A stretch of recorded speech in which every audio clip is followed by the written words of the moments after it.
Nous allons étudier dans cette intervention l'ère du Bélier, l'ère du Poisson et l'ère du Verseau. L'ère du Bélier, 2000 ans avant JC, 1 après JC.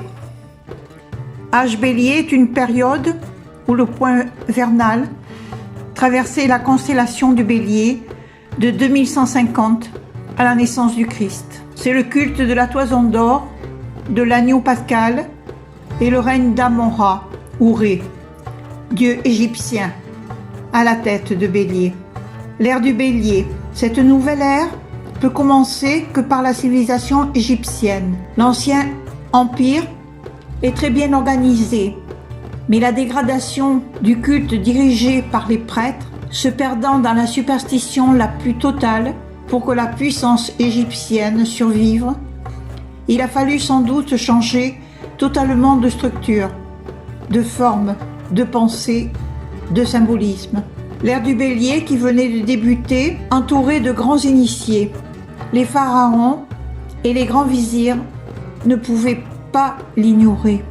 Pharaon fixant sa capitale à Thèbes, qui correspond à la région de Luxor-Karnak.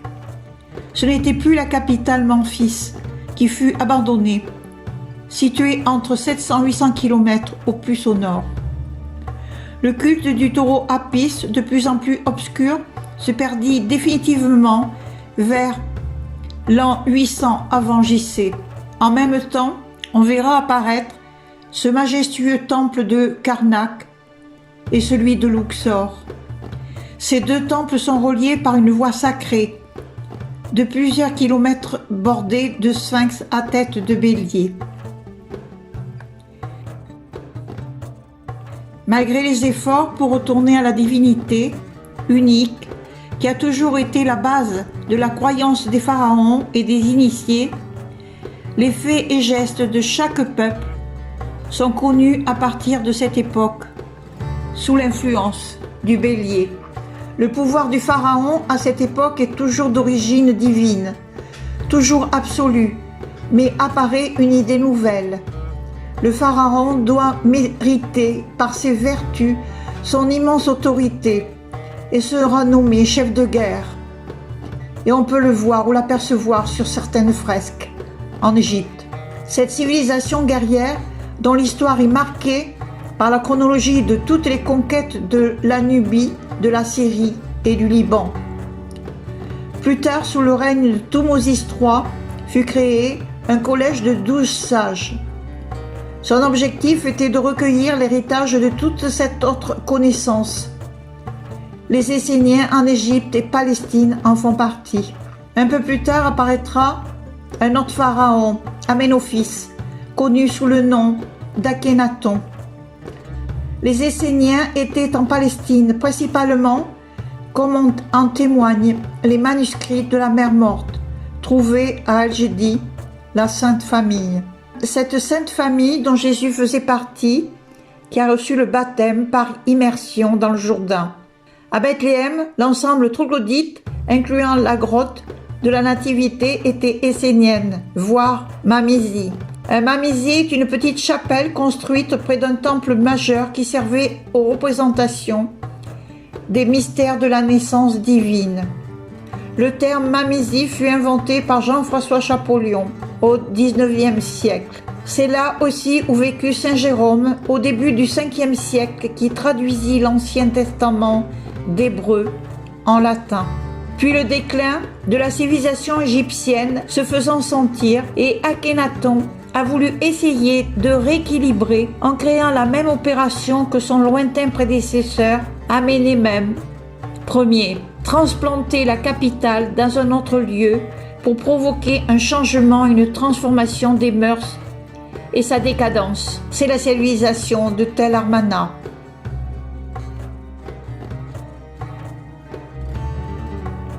Akhénaton, pacifique, non guerrier, perdit de l'autorité. Il a fallu l'énergie guerrière de Ramsès II pour arrêter les invasions. Nous arrivons à la fin du règne de Ramsès II. Puis il y eut la mission de Moïse du Sinaï, raccordant tribus entre elles, dans la même adoration et la même crainte du Dieu unique, abandonner les superstitions, les cultes sans signification. Le peuple hébreu ne sut pas s'adapter à la transformation et à cette nouvelle philosophie, et en rejetant jusqu'à faire disparaître le prophète qui était venu pour l'enseigner. L'ère du bélier se terminait et apparut le prophète de l'ère suivante, l'ère des poissons, c'est-à-dire le Christ. La civilisation grecque, une civilisation qui a porté à son apogée tous les modes d'expression de la pensée de l'homme. L'art sous toutes ses formes, la poésie, la littérature, la sculpture, l'architecture, la science, la philosophie, entre l'humain et le divin. La civilisation romaine, c'est une armée de métiers parfaitement organisée, hiérarchisée, disciplinée. Les vertus classiques des anciens Romains sont suffisamment reconnues. Sens du devoir, de la patrie, des vertus militaires. Aussi, on comprendra comment Rome fut amenée à conquérir pratiquement le monde entier. Cette civilisation qui est en plein essor est une puissance encore inégalée. Le bélier est un signe de feu, c'est également le premier signe du zodiaque.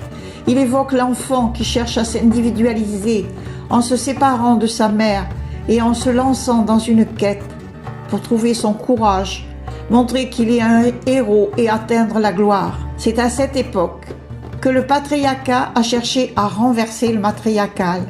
En faisant émerger des empires et des dynasties, les responsables étaient confiés à l'État et non plus aux valeurs féminines jusque-là considérées comme sacrées. Après était le dieu de la guerre chez les Grecs. Cette période fut sanguinaire. Des forces brutales s'en sont violemment prises aux colonies agricoles qui vénéraient la terre afin d'asseoir leur domination sur les terres et les peuples. C'est à cette époque que l'Ancien Testament de la Bible a été rédigé pour documenter l'histoire d'une dynastie de patriarches ayant réussi à émanciper leur peuple soumis à l'esclavage dans le but de servir un Dieu, le Père vengeur, puissant, ce qui n'écoutait pas sa parole. C'est encore à cette époque que le mythe créateur patriarcal de Marduk, le dieu de la guerre, a émergé à Babylone, en Mésopotamie. Celui-ci s'est vu attribuer le mérite d'avoir détruit la déesse mère qui est Tiamat, considérée comme maléfique. Les grandes prêtresses du temple qui servaient la déesse ont été réduites à des rôles cérémoniels, purement et symboliques, lors des spectacles destinés au grand public. Et en Mésopotamie, on a créé des écoles qui n'éduquaient uniquement que les garçons. C'est lors de cette période que la déesse de l'amour élémentaire, signe du taureau, qui était préalablement vénérée par l'intermédiaire des rites créatifs et sexuels sacrés, a été renversée par le dieu de la guerre, Arès, élément feu, qui exigeait l'allégeance, la menaçant de destruction. Le signe du bélier est appelé Ari en anglais. Ari et Ariel sont des patronymes, toponymes, noms de marque et un nom de constellation.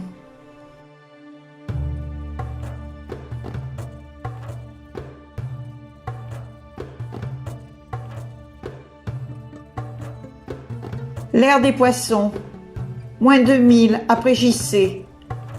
L'âge poisson est une naissance du christianisme, nouvelle religion porteuse d'une théorie morale, universaliste, élaborée autour des concepts d'amour universel, d'humanité et de dévouement, en parfaite analogie avec la signification traditionnelle du 12e signe zodiacal.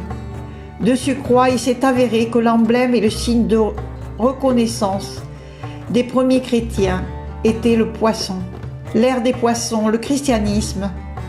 Pouvons-nous appeler l'ère des poissons l'ère chrétienne? L'épanouissement de l'homme, situé dans l'Antiquité autour du bassin méditerranéen, se déplace peu à peu au cours de cette nouvelle ère de la Méditerranée à l'Atlantique. Le symbolisme des poissons s'exprime au départ un peu partout et on y rencontre que les premiers chrétiens se reconnaissant avec des poissons destinés sur des murs des catacombes.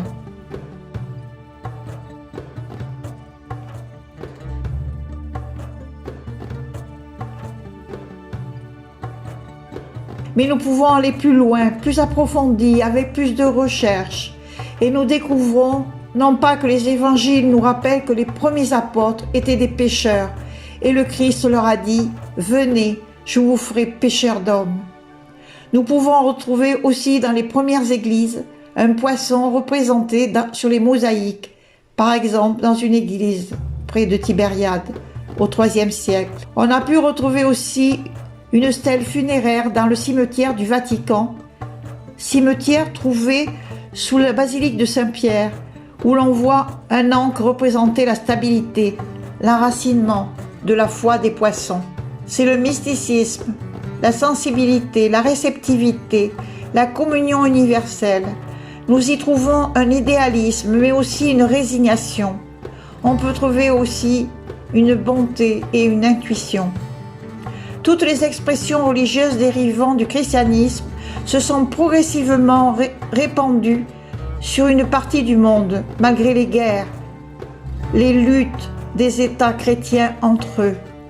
Elles se sont répandues dans le sens du mysticisme, dans une communion universelle, mais aussi dans un besoin impérieux de s'imposer. Nous pouvons trouver dans cette terre des poissons l'islam, qui s'est répandu une partie de l'Afrique d'Asie. La bonté qui est dans les sentiments des poissons a donné le dogme de la charité.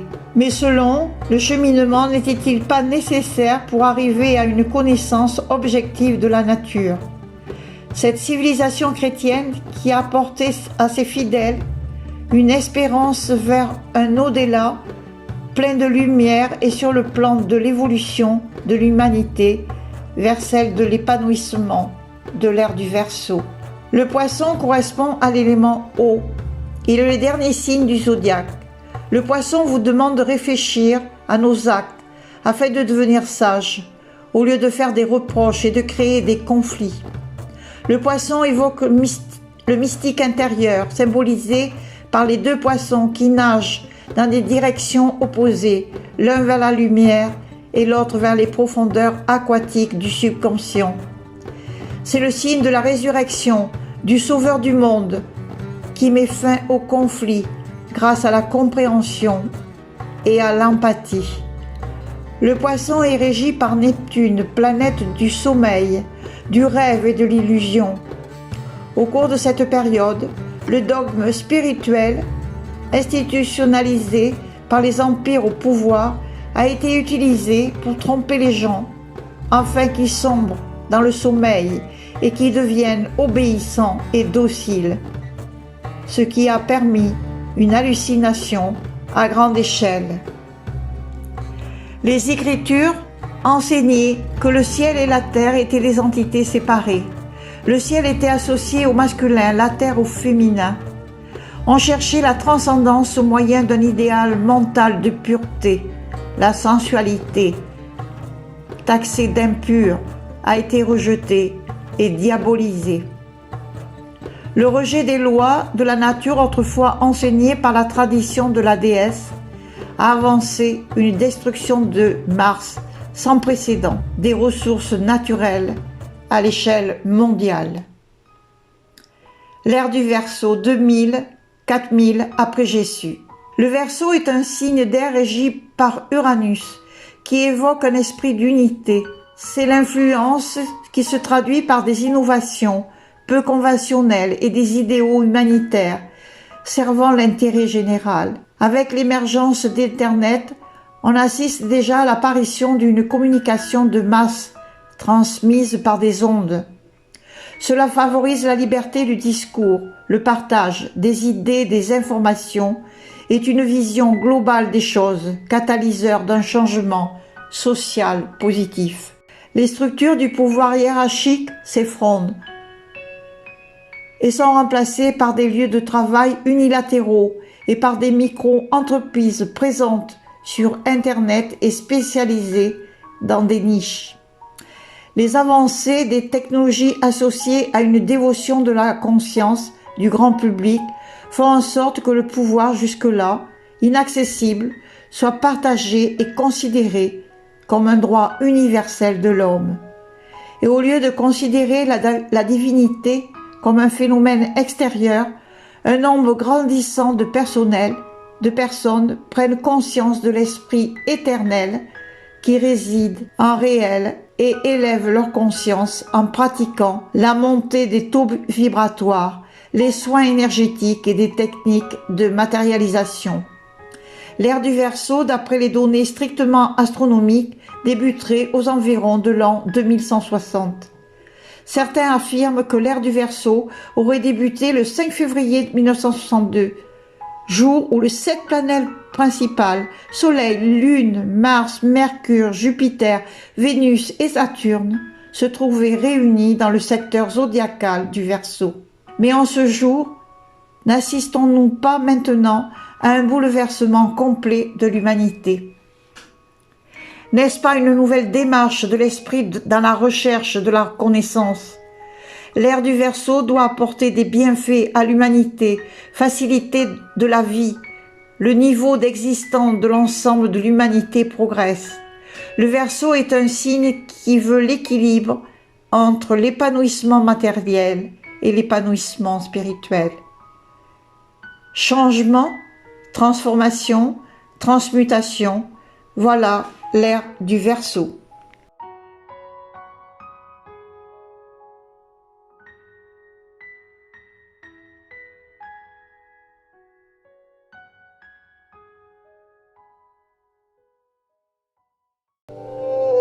Méditation d'intégration de toutes les ères qui se sont succédées sur cette terre bénie depuis des millions d'années.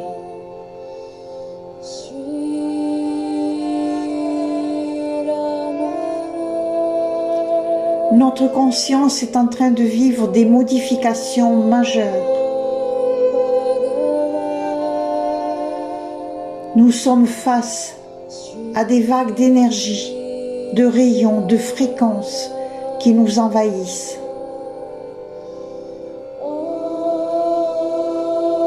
Nous sommes au seuil d'un changement, à la fois vis-à-vis de notre conscience individuelle, ainsi qu'au niveau de la conscience de tous les peuples du monde.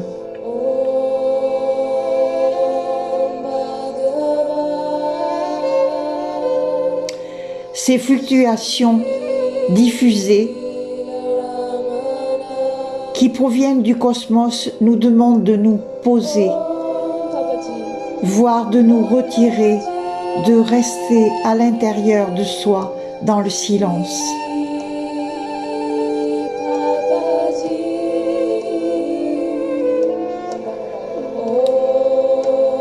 Nous allons intégrer toutes les ères passées, les unes après les autres.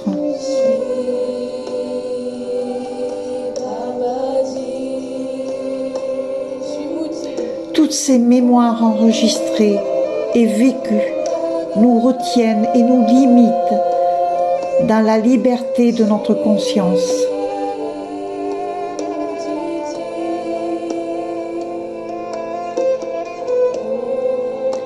Nous allons énumérer les unes derrière les autres toutes les ères qui se sont succédées depuis des siècles et des siècles, depuis des millénaires, et qui sont aux prises de toutes ces manipulations ancestrales.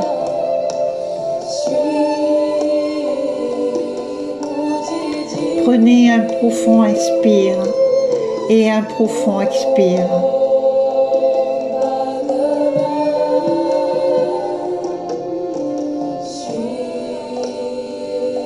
Installé dans le plan mental et le plan émotionnel, où la culpabilité, la haine, la colère est contraire à un épanouissement à la fois individuel et à la fois collectif.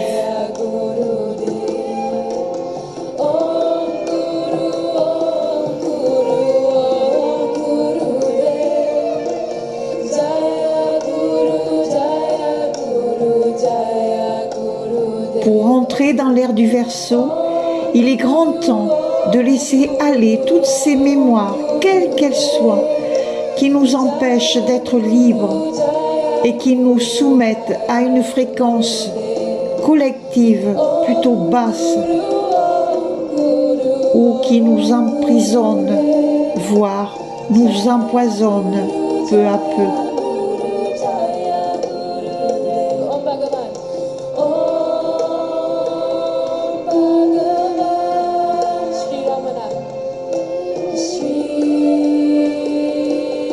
Et qui nous empêche de développer la confiance en soi et l'estime de soi.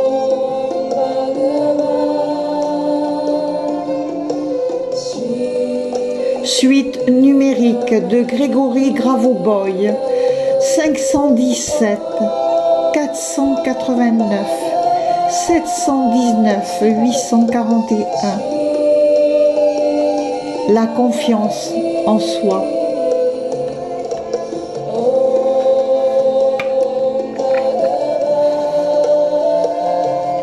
Oh, combien vous vous sentirez plus léger, un mental apaisant, calme, pour vivre une vie plus saine et remplie de plénitude.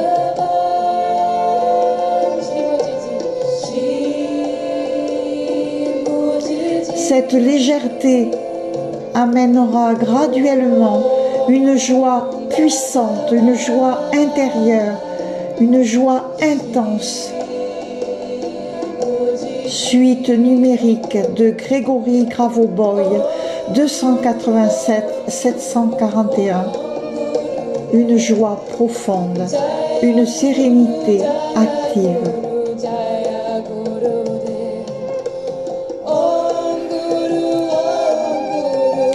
Puis, nous allons énumérer tous les airs qui se sont succédés, voilà 25 000 ans jusqu'à nos jours, afin de libérer ces mémoires qui vous paralysent et qui vous empêchent d'accéder à la conscience et retrouver votre plein potentiel de qui vous êtes.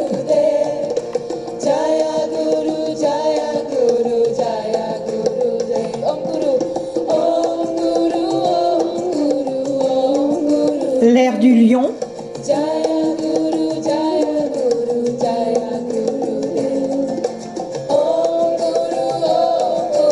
l'ère du cancer,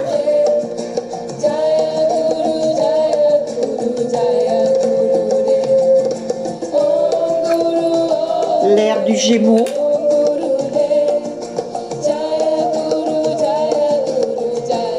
l'ère du taureau,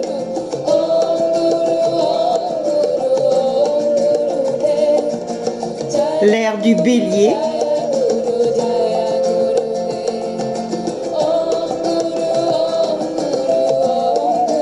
l'ère du poisson,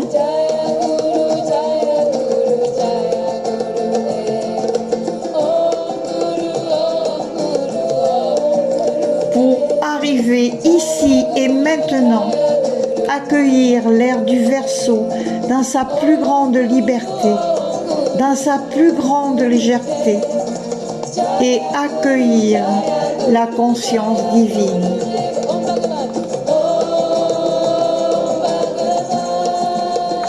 Amour éternel, 888 912 818 848.